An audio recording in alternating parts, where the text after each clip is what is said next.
Okay, hi everyone. Welcome to another Wolfram Language Design Review. This one is about vector databases, semantic search, and RAGs. So let's take a look. Create vector database. So what is that ID thing? This is something I'm still working on. The thing is, we want these things to be ideally by default out of core. This this stuff can grow really big. There's so I'm working with Carlo to basically, as we discussed in the previous tabular meeting, we talk a bit about generated asset allocation. So like I'm learning fast how to use local objects to store files, to store these indices. And Okay, but I'm so copying, why aren't we yeah, doing this the same way we've done a lot of other out of core type things where in the notebook interface it says it's a blob that says underneath, not stored in notebook, blah blah blah. See what I'm saying? I see what you're saying, and I'm a bit conflicted about that. I mean, text search doesn't do that, yeah, like a search index object. Yeah, If you because want you to look always at that, imagine that would always be out of core. yeah, But because I can imagine, that has a file backing it, yeah. right? But like video, that doesn't do that because it's always out of core. No. Video has a way of doing that. Video has a way. Look, Can you bring let's in core video? Audio has yeah. it. Well, let's do audio.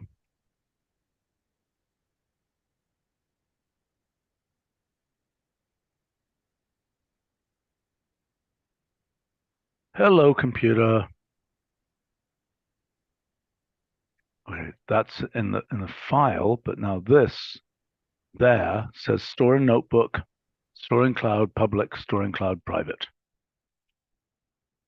So I'm saying, Yeah, we can have something like this, and I guess the story notebook will be disabled, like when you have a very long array, if it's the size is too big.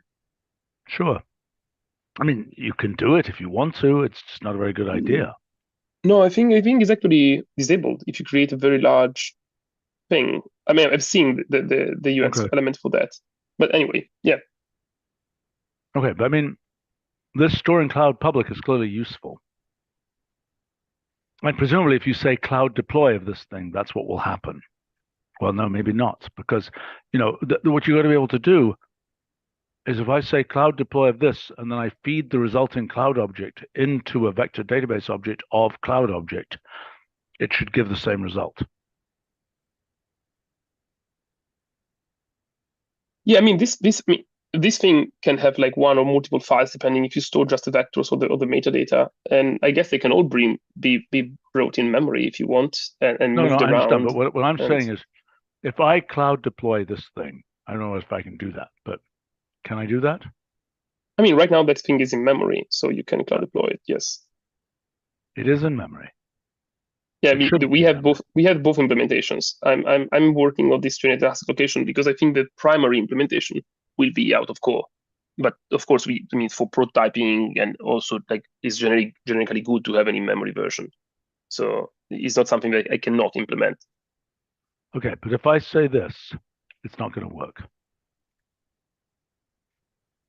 Um, Well, that failed for maybe different reasons, but the no, point yeah, that I'm because making your is, build probably doesn't have it. But yeah, it did that. Yeah. It failed by loading a library that is not there yet in the layout. But yeah. okay, but what I'm saying is this thing should generate a cloud object, and then I should be able to say vector database object of that cloud object, and that should be equivalent to this. See what I'm saying?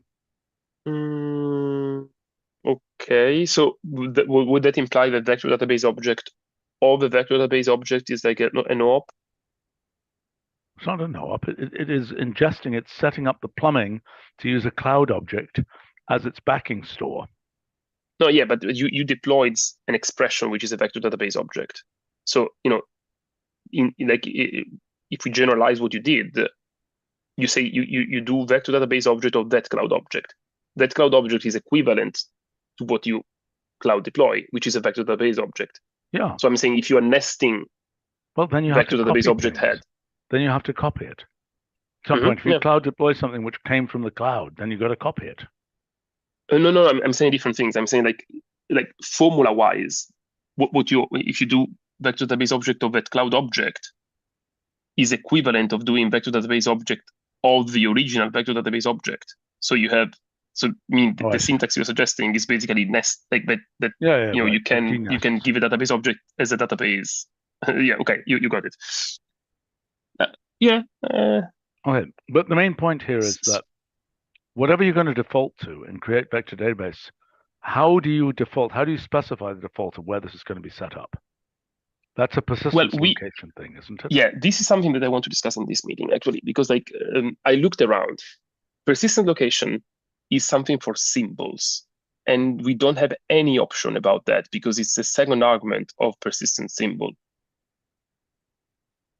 And we have a use for persistence location.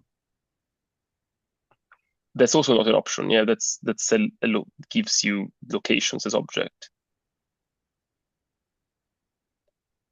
Okay. So the closest thing I found to what we're doing here is like video function have this generated asset location option.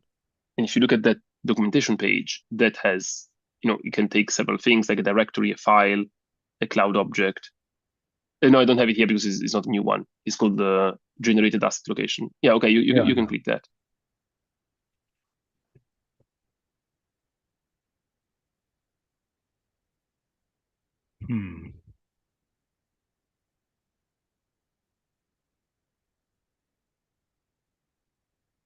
And that's from video, right? But that's from yes. Yes. Well, I guess I would reuse that until we have some better way to do it. Can you click on that so that we maybe look at what is it? That's a nice table with, okay, here. This is file, local object, cloud object, directory, and there's none to store in memory when possible. So this is covering, the reason I picked this is because it's basically covering the cases that we care about. I think it's okay for now. We might want to revisit that, but go ahead. Yeah, I kind of agree that it's probably not the best, but is the better. Is the best so far? Let's say. So I'm refactoring currently the object to basically be, taking the idea from service connection or the index created by text search, where the object is basically, unless you have it in memory, the object is just a pointer. The ID is used to recover it from a list of local objects. Fine. So in that case, that's going to be very lightweight. Okay, so when I create the vector database, I could have done that with a bunch of things in it. Yes, you can do create that. Yeah. And you can say, yeah, exactly. Now, what happens if I just do this? Okay. Well, insisting that it's in a list of lists. We discussed this. We can. I didn't add like conveniences around it. For example, this could be a list of length 1, if we want. I agree. What we want to do, in general, there's a feature extractor that we need to be using here, isn't there? Yes, we could have a feature extraction option. There's we have a problem here because we prototyped like a couple of months ago this AI. I think it's called feature extractor. Feature extraction function is ahead. Okay. Yes. So we prototyped this AI configuration that then we dropped. So one thing, this could be in principle a function f, like in feature extractor we have like a name extractor, a function, but it could also be with a stretch, of notation, like an LLM configuration. How do you hook into an very common use case would be.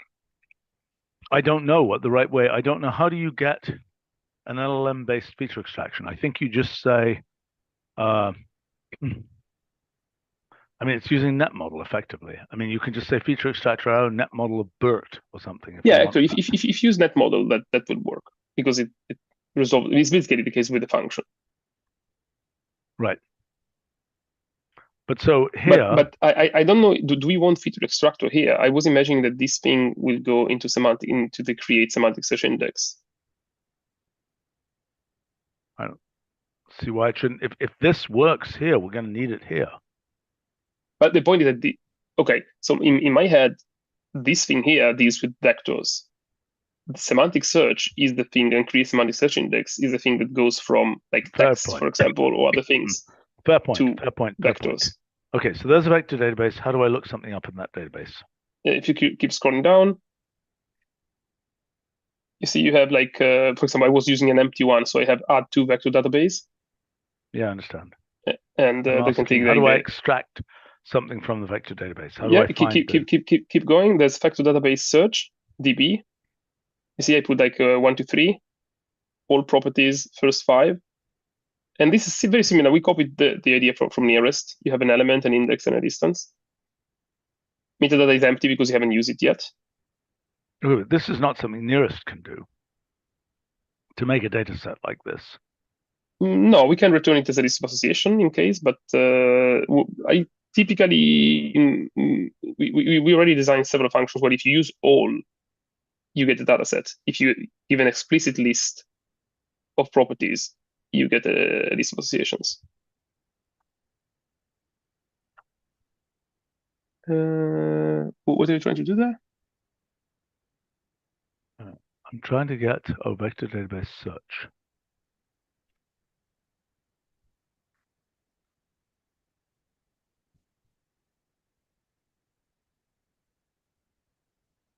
Okay, so this is going to give me the closest thing to that. Mm-hmm. Oh, gosh. Yeah, sorry. I have a bunch of normal to put in. Internally, we are using optimized version, but yeah. Okay. I think this is already fixed in master, but yeah. Okay, that's nice. So what happens if I want to get the 3 nearest things to that? Comma 3.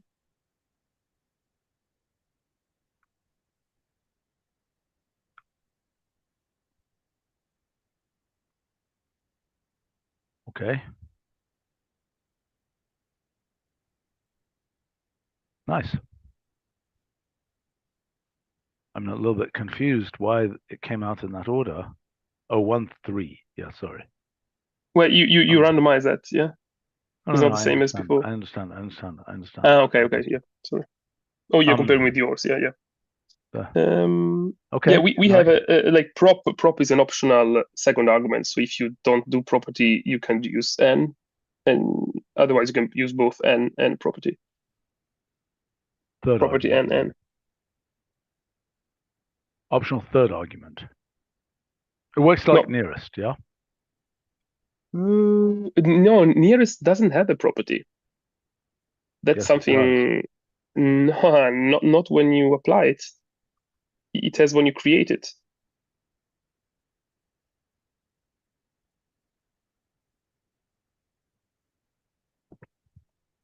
You see, it has the things data element arrow property. So it's on creation. So if you create a nearest function, the nearest function has a fixed property that it returns. Okay. I don't love this design because it forces you to decide what to return at creation time. Yeah, which is not so relevant for vector databases.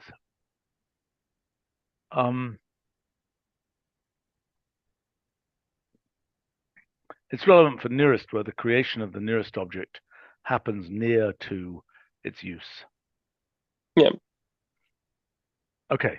All right. So add to vector database. I get it. Vector database objects. Fine.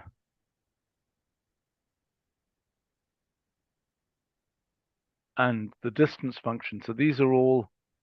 Are those are not strings, are they? Yes, they are. Yeah, I mean, these are properties that you can ask for. I mean, the distance function property will return what you put in the distance function option.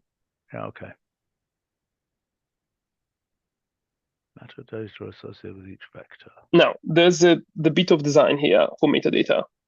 I'm not sure this is the way we want to give metadata.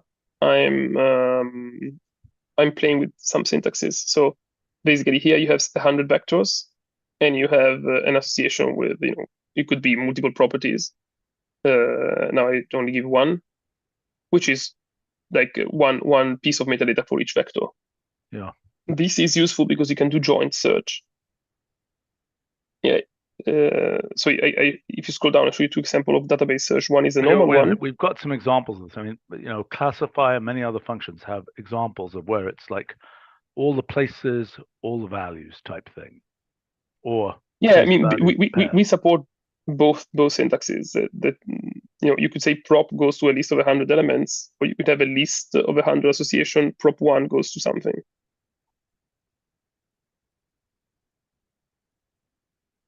That's. I mean, it's easy to disambiguate.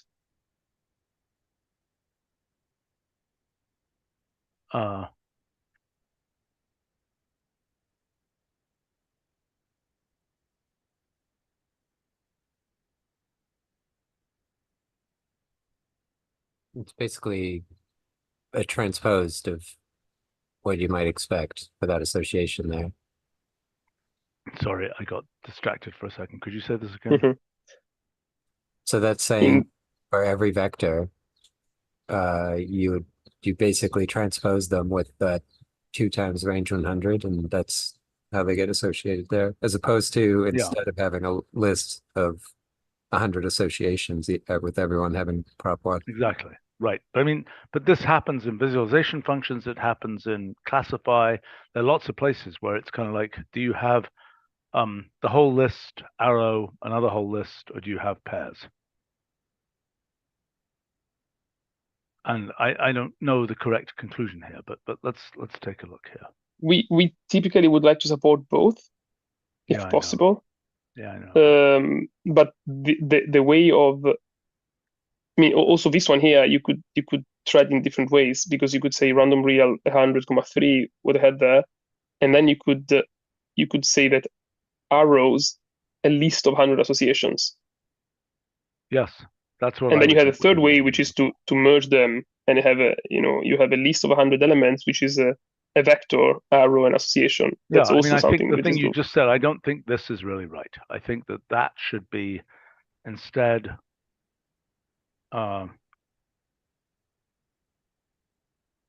table blah blah blah 2i. Mm-hmm. Well, in the practical case, the one above is more useful. Because you say that, I don't really believe you. It's more efficient, even though it's a little bit weirder. I don't. Yeah, maybe. I mean, it depends on where the data is coming from. It depends on, your particular case there with it's a single range, maybe. I just don't believe that's a very general case. And it's inconsistent with our other syntax, so it's just not going to work. Am I making sense? I mean, packing, yes. Classify supports both orientations, yeah. I mean, we can document one. No. If you think it's better. But does classify support the thing that you've written? The classify doesn't have metadata, but you can do, if you open the classify page, you see that there's you can have a list of associations or an association of lists. Yeah, I know that, but that's not the same thing as what we're doing here.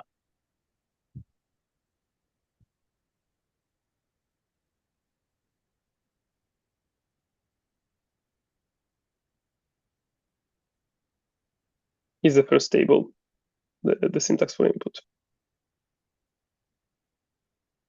There's too much of these here with very arbitrary, weird stuff.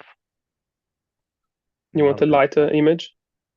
Yes, I just think this shouldn't be such a big thing relative to all of these things. It's just wrong. Okay, the fonts are too big. It's just wrong. Okay, we can make it smaller. Yeah, but I mean, that's something that needs to be done generally in documentation. You don't want these things where these numbers are meaningless. I mean, we go to a lot of trouble to make the things we say here be meaningful. We don't want a bunch of meaningless crud just sprayed into the whole thing. Am I making sense? Mm-hmm. Yeah, it can become like more So abstract. can you communicate that? And I think we need to communicate that to the whole documentation team and so on, because I really don't want to see this. This is not right.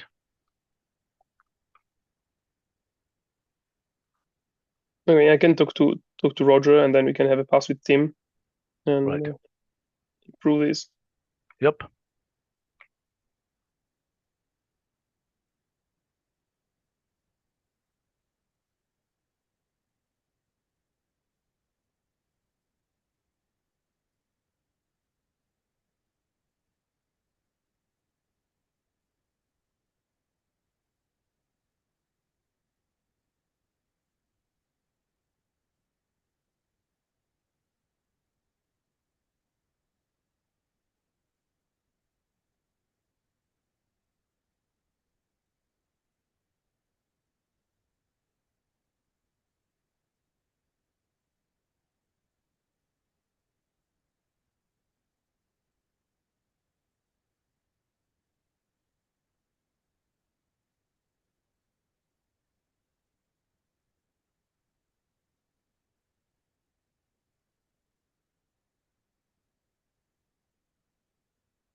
That to get done without me sending an explicit message about it.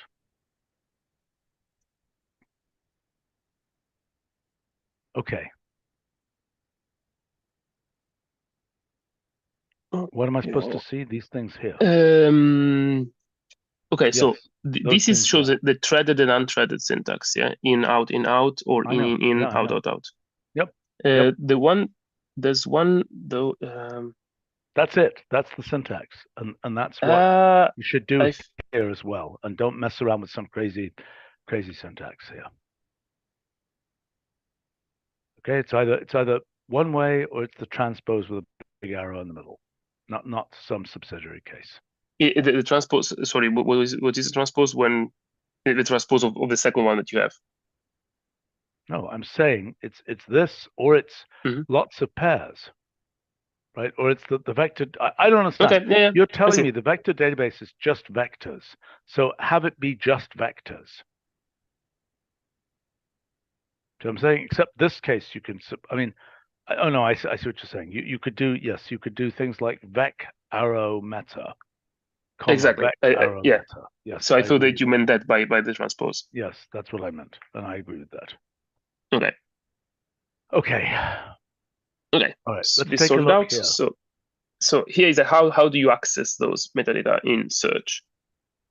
So given that we have an arrow syntax for creating it, we played with an arrow syntax for actually searching. So if you see the second example of VectorDatabase search. I see the example. I'm okay. thinking. You know, what are the other cases, like in optimization functions and things like that, where you have multiple criteria? Do you see what I'm saying? And by the way, vector database search, you're always searching for one element at a time, true or not true? Yes, it's true, right? You don't have a list of things that you're searching for, yes or not? Yes or no? Well, you can, but then I think it's not very different from mapping. There's some efficiency in vectorizing the search, but the syntax also gets more complicated and the output type gets more complicated. Because you're going to have a matrix of results, yeah, like the first 5 results for 3 vectors. Yeah, okay. Well, I mean, so this is what we're immediately doing. Okay, let's take a look here. All right, so I don't think this is obviously crazy. So to answer your previous questions, what we are doing is like use typically you have a list and then or use end. Yeah, I know.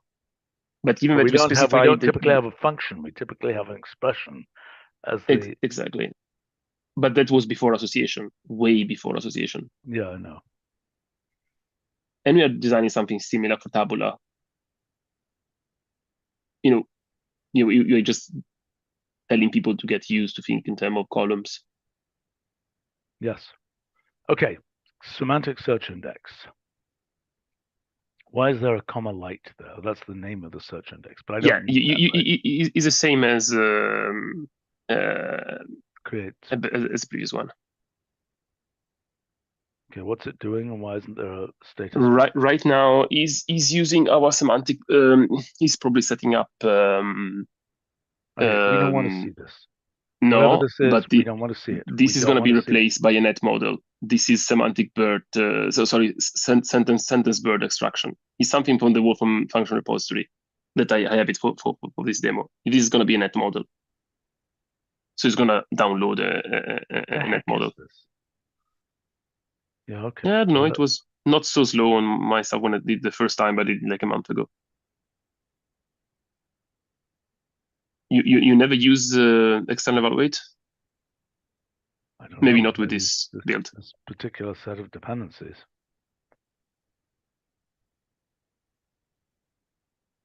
I mean, it's interesting to see how it is from scratch. Yeah, not very pleasant, but interesting. Okay, when will this be done? The replacement of this? Well, I'm checking the model in like these days. It's going to be a quick thing to. We don't even need it to be documented in the repository. We can have it up immediately. What is all this stuff? What is all this junk? I don't know. I'd like to know why so there's much. extra space down there. That's a bug. This I don't know. I have to ask Ricardo. Deal with this extra space. That's just a bug. Am I making sense? Who's here? Is it? Yeah. I'll tell Ricardo. My guess is that's a line wrap, and it's leaving space for all the CRUD that's in the line wrap, but it isn't actually showing it. So it's either got a line wrap or it's got to not have the space. Yeah. No, I understand. It's probably because it's dynamic. Yeah, I'm going to check that. I'm surprised it took so much. I mean, no, this stuff is because it has a lot of dependencies. I'm more surprised by the stuff before. This is actually, I understand what it's doing now. Okay, well, I mean, we don't want we're not going to have any of this stuff, right? No, of course not. Yeah. It's just because I don't have the net model up yet. Okay, who's working on that? Is it you or is it somebody else? Me and the people from NetRepo, but yeah, it's mainly me for this functionality.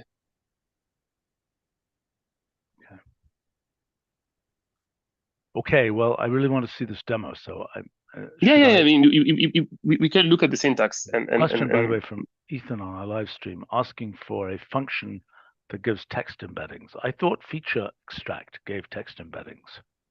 We had a discussion last time. We need to cycle back to that. Then we didn't have time to do that for 14.1. But why? Because what I showed you last time is that the current design for feature extraction is not functions. Is I mean, can you open the feature extract? Yeah. What is this doing? What is this? What is this garbage? Well, this is a good from ad external for not evaluate. using a bunch of random Python crap. No, I know. I mean, this I already told you. I don't know why you are printing Python debug messages. This is from external evaluate. I can't even imagine. I can't even imagine that's what we are saving people from. Okay. So took a while, but maybe it worked. Maybe it didn't work. Okay. Now how do I do something with this? So now I say SemanticSearch. Exactly. %11, comma. That was a light page of Wikipedia, so you can check stuff. Yeah. Why is this so slow? Why is it so slow? What is it doing? Yeah, because by default, this is generating an answer. So if you want to get only the chunks, you can do comma chunks, and that will be instantaneous. Why is it going through an LLM to do this? I thought this was a vector database. What are we doing here? Don't go through a freaking LLM. This is a vector database, not an LLM. No, this is okay. This is a typical use case for this stuff. We can drop it, and we can have a default property to be the actual chunks. So if you do that, the same thing syntax you have, and then you say comma chunks, which, by the way, Bob suggested we rename to items, and I'm not really opposed because I don't like chunks. So if you agree, we could call it item.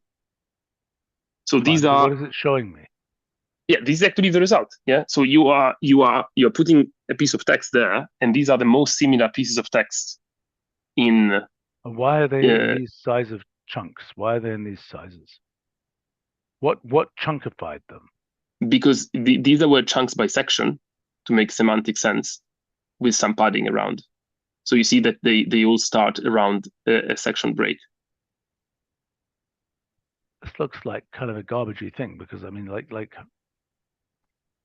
No, this works very well. It's a typical. We use it also in text summarize. It chunks by, in this case you have double new lines, and it chunks by that. Oh yeah, Then that's fine, but it didn't seem to get any useful result here. I'm certain that this page has the word rainbow on it.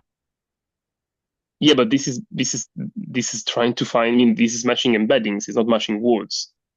So if you say something which is like semantically related to a sentence,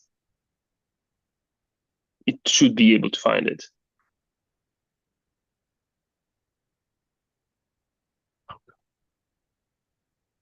What? Let me check in the page. I don't even know if that page has rainbow. Hopefully, yes.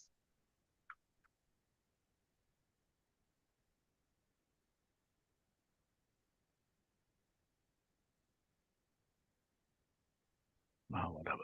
Okay, it has one mention of rainbow, and it says the observation and study of optical phenomena such as rainbows and the aurora borealis offer many clues as a nature of light. So this is the only mention of rainbow in the page. Great. So why didn't it bring it right up?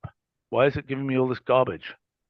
Because this is matching meanings, not I understand the idea, words. but it should work. Rainbow is far enough away from other meanings.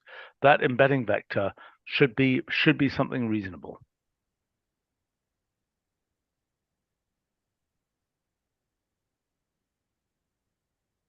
Okay. I'm not impressed at all here. I mean, if Rick finds this useful, great, but this doesn't seem like an end user thing. Well, there's one difference that if you want something that you can run on your laptop, it has to be as smaller models. If we do embeddings using, we already talked about this. We build the embeddings and then we're using them. We're doing the vector database lookup on, we're going to do the embeddings in the fanciest possible way, but the vector database lookup is local, right? Yeah, okay. I mean, so you're saying that the default should be something using like LLM functions? Yeah. Well, I don't know the default. I don't know for this case. You would still need to generate the vector that you're gonna search with the input using the same method. Well, then that maybe isn't a winner. I don't know. What are we going to do for, what you're doing for the LLM interaction functionality? Obviously, there's an LLM in the picture because the purpose is to interact with an LLM, correct? Yeah, but yeah, that's like. No, I'm just confirming from Rick. That's right. Yeah, but this is not what he was talking about, because this LLM interaction is just a compilation, a synthesis. Yeah. I think usually like the stuff that SemanticSearch would give in its results isn't very useful to humans. It's typically something you would want to pass to an LLM. Like it's going to be something kind of ugly.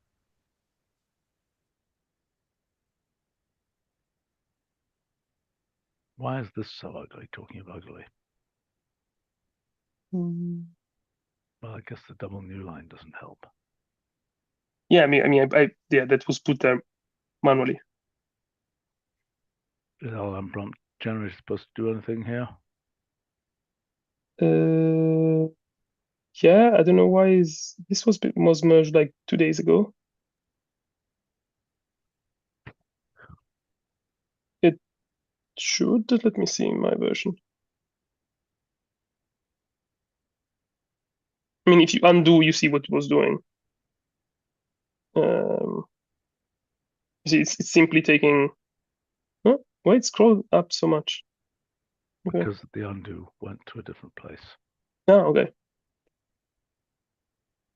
So basically, this is a function that resolves to a prompt that then is added as system prompt before the rest. Yeah, I get it. Yeah. So in this case, we are just simply, prompting the model. Always with that, yeah. So you can ask what day is today, and you get a decent answer instead of like, I don't know, I'm an LLM, stuff like that, or a random thing. So it's something that just with this simple thing, you can do something interesting. This is something that Avery came up with. This is pairing up this day prompting with Wolfram Alpha as a resource tool.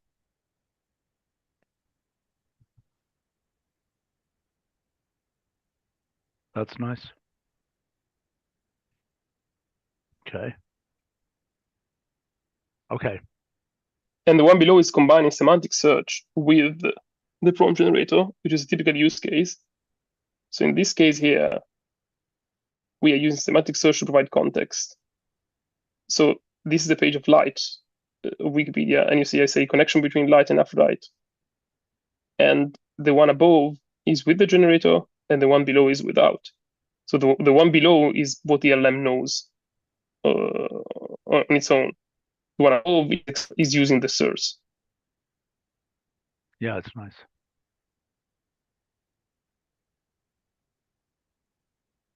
Well, LLM evaluator is nothing. What does that then do?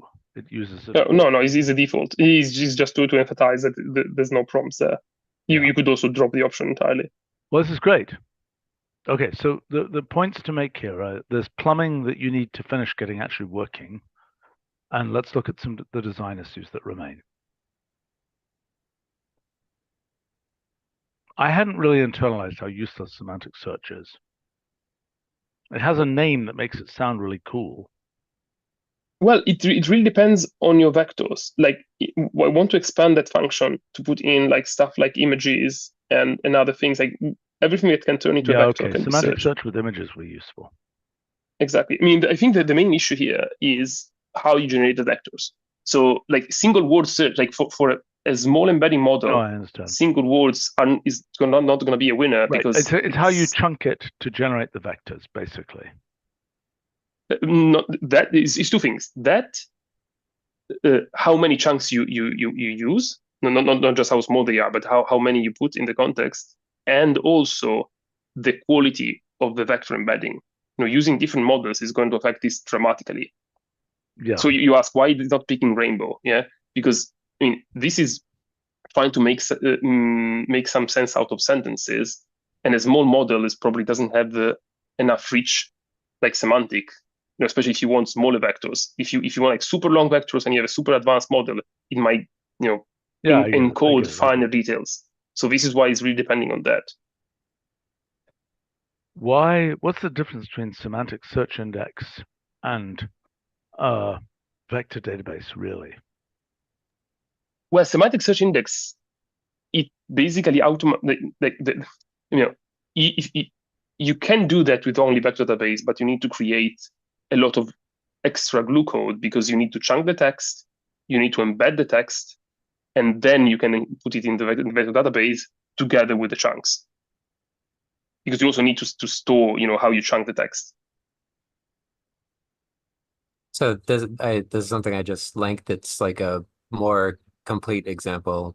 So this has like 350,000 vectors, something like that, and it's pointing to pieces of documentation. So if you wanted to get a sense of what this can do, like little tiny examples, I think is kind of hard to really show how strong it is. Why is it so slow? Because it's loading all the data from disk each time. So once you had it in session, it's actually extremely fast. It's just because I'm doing it through a form page.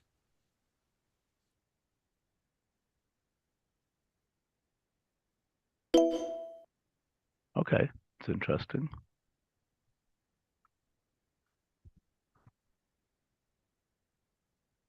How do I make a list of primes together of numbers together with their factorizations?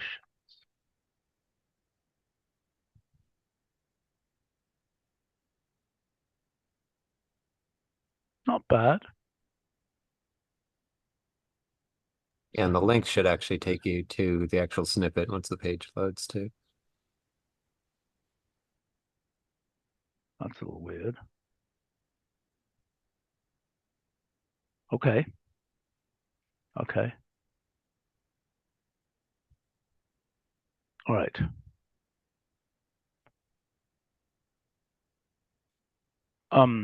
Yeah, Harry on that live stream is commenting that the semantic search might seem pointless without an LLM, but there are applications like paper analysis where there's a direct link to the search. And this is another example here. So why is this?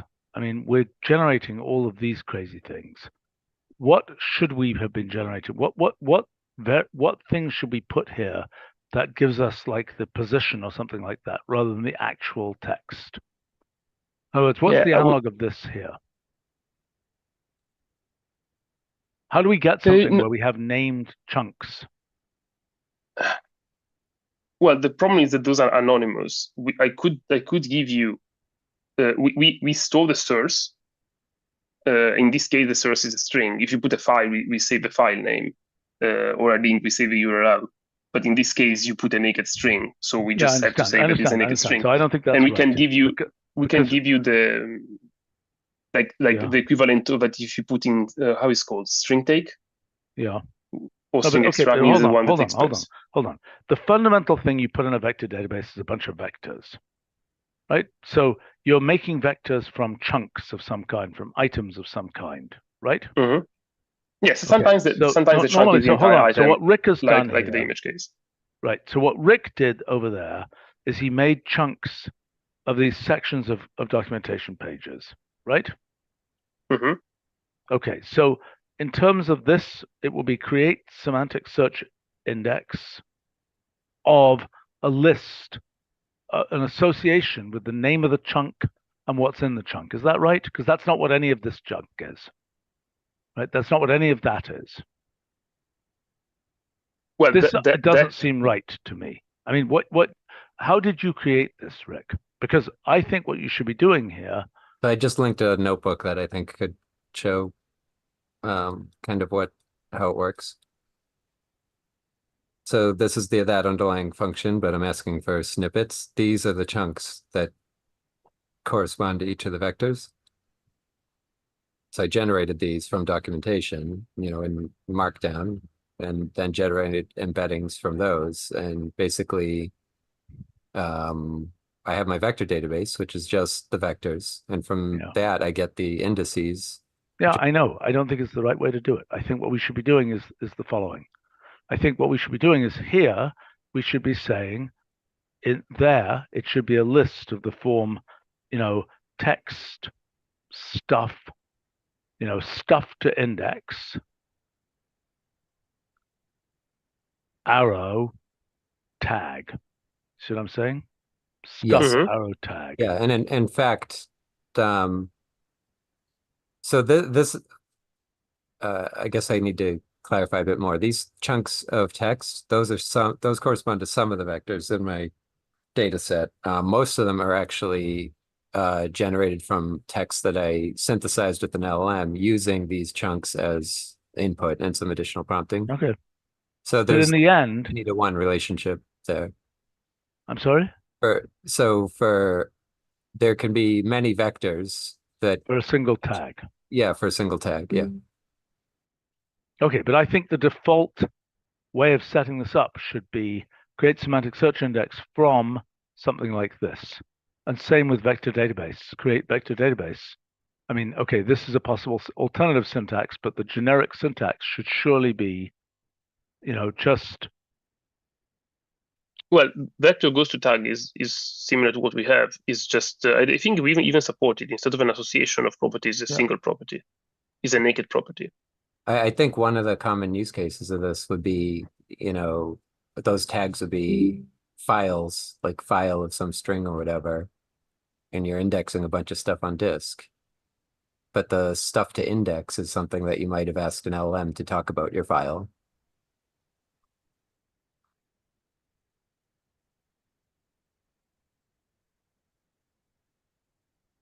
I think tag is just some arbitrary expression that you. Yeah, sure. Yeah.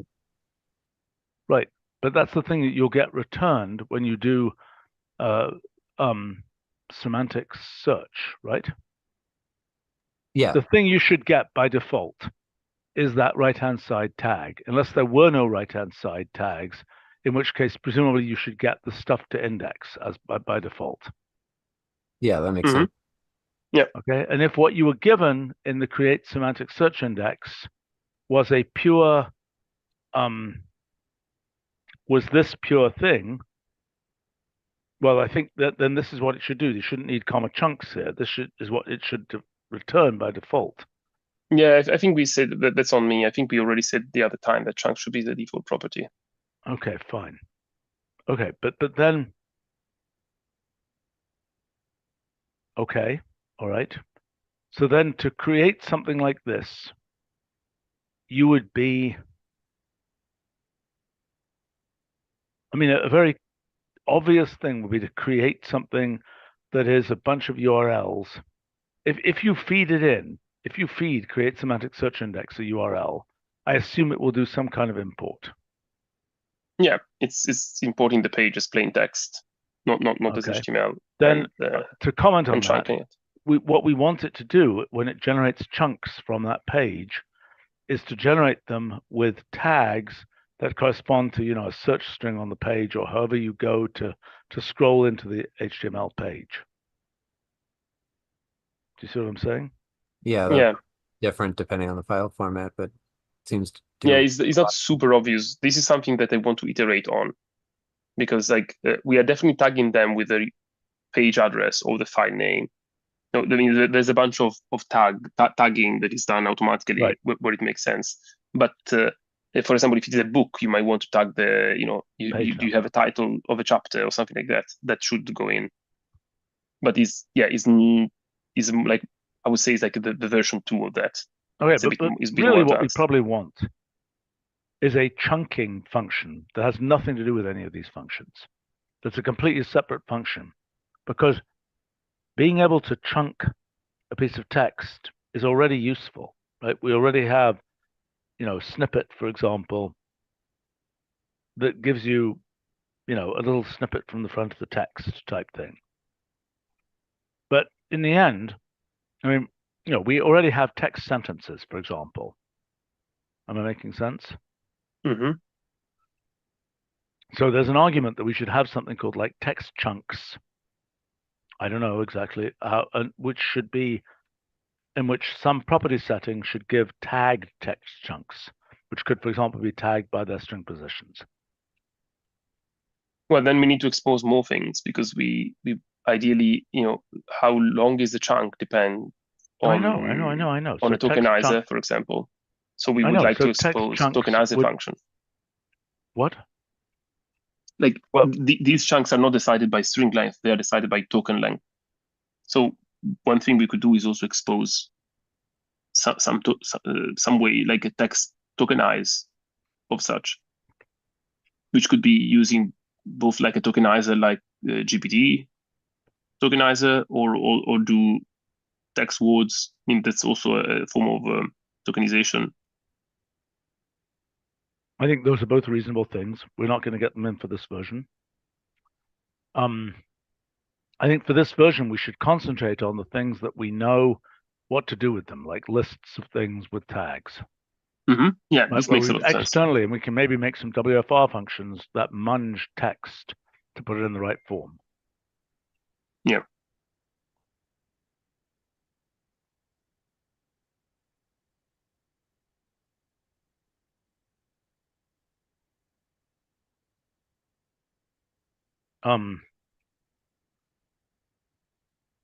So one thing before we have to wrap.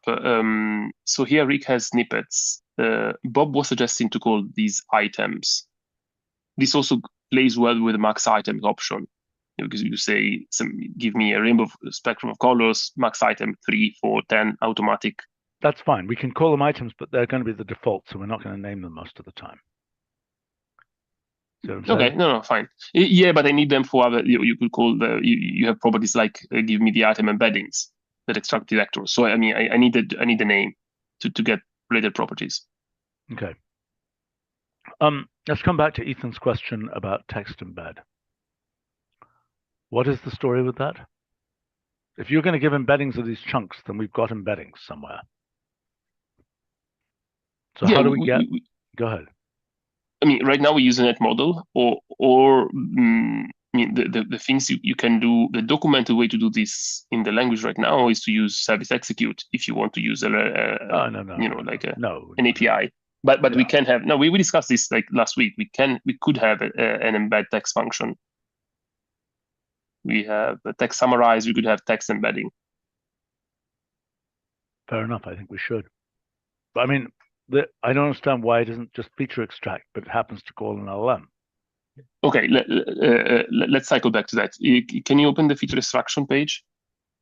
Let me see if it's a feature extraction or feature extract. It's feature extract. Well, feature extraction is Yeah, you see, this is annoying because this is feature extraction generates a function, but feature extraction depends on some input. So this is something that I complained about before I joined ML, and I still have a beef with this design. This cannot give you extractors by name. This needs data to create the extractor. Yeah, that's wrong. That's wrong. I mean, we should have, look,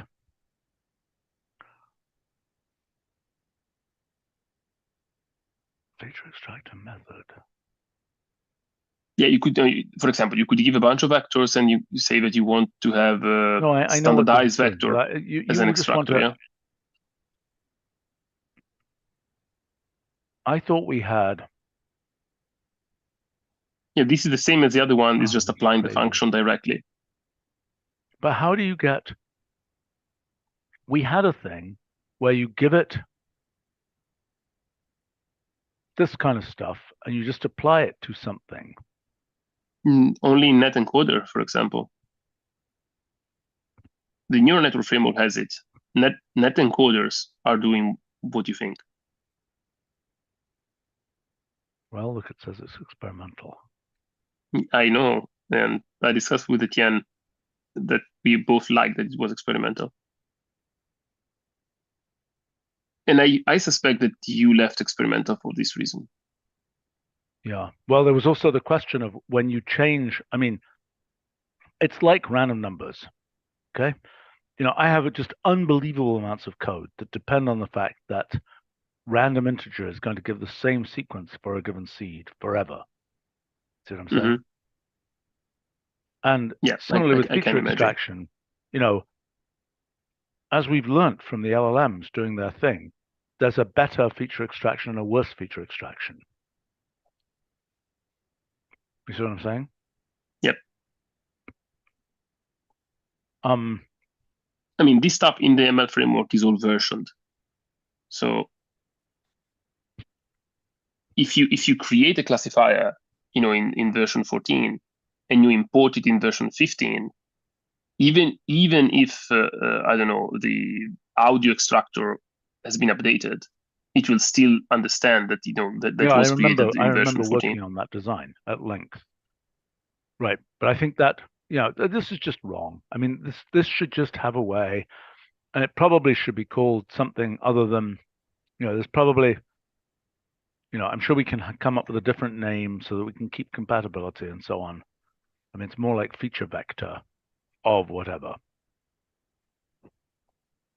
So that's a separate. Well, this is not just vector. Yeah, this is pipeline. So, for example, you could have a list of colors, and you can call conform colors to make them all to the same color space. That's an extractor. And then you have. I mean, I like more the name that we had internally, which was the ML processor, because this is a processing pipeline. You have conformation. Listen, we have to wrap because we've got to go to a different meeting. But I know this is a big design. This is why the main thing that we needed to go over here. Yeah. Okay, so you've got plumbing to finish here. Then, and Rick, maybe you can comment on this. I assume we're going to where are we going to put the vector databases? Are we going to have a separate vector database repository? And if so, has that started to be built? It hasn't started yet. We've just briefly talked about the possibility of doing that, whether or not that's a new repository or if it can be integrated into the LM tool repository. We're not sure yet. Oh, I see. To put it in the LLM tool repository, but it's not really necessary. I mean, like okay, in this system here, are you using an LLM in the middle of this? You are, because you have to generate the feature vector that's coming into the Yeah, so just for getting the embedding vector, when I use this in other places, I also use a fast LLM to rank and filter the list as well. Okay, so that's a Sorry, reason Rick? to make an LLM tool repository thing, which but I mean, my question is, so for example, I really want one of these that is going to when I'm writing things and I have some kind of deja vu that I've written something conceptually like this before, I want to be able to do that search easily. You see what I'm saying? Yeah, So I would like to just have an LLM tool, it could be, but some place which is ultimately going to turn into just a little form function deployed thing that can do that lookup.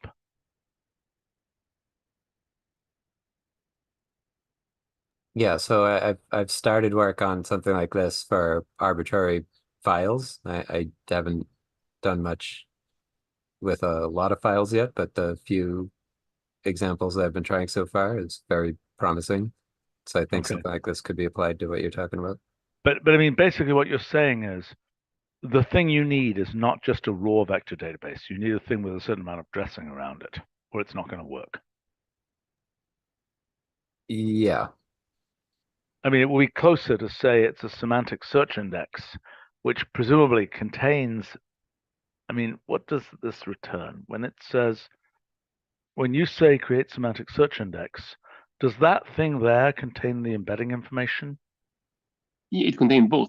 It contains the text information and the embedding information. No, I know that, but does it can I extract from this the function that I need to use to generate the feature vector for an incoming vector, an incoming piece of. Yes, you can extract the vector database, and the vector database has. I mean, we can short What's it circuit the called here? property. What's it called?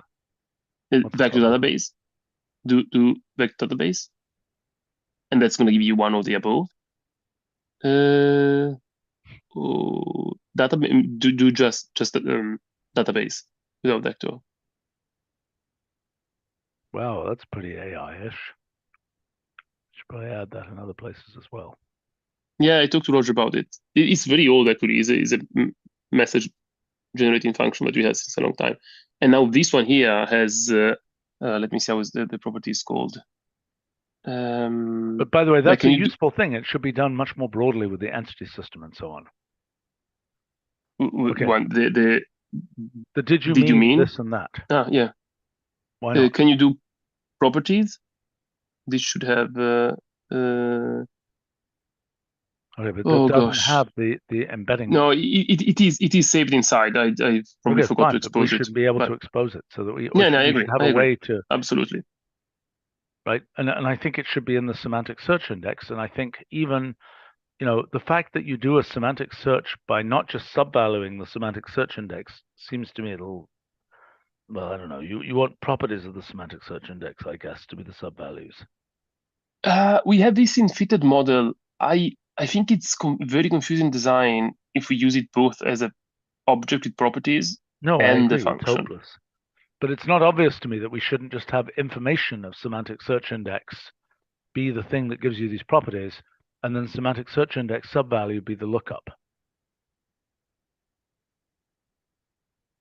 And then all the option of semantic search goes like in there. So. Like I think so, but I'm not even sure then we need semantic search. I hadn't really realized how raw what comes out of semantic search actually is.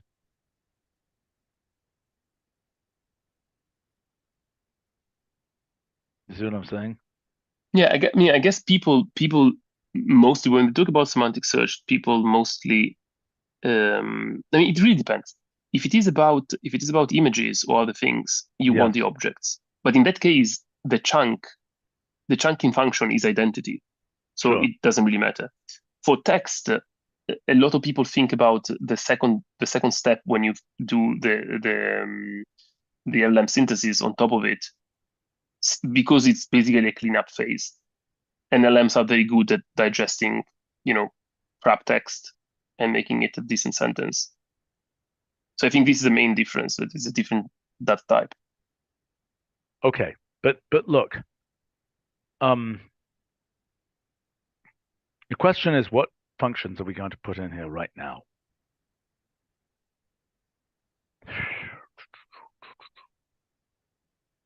Can you scroll up to the top so we have a full list?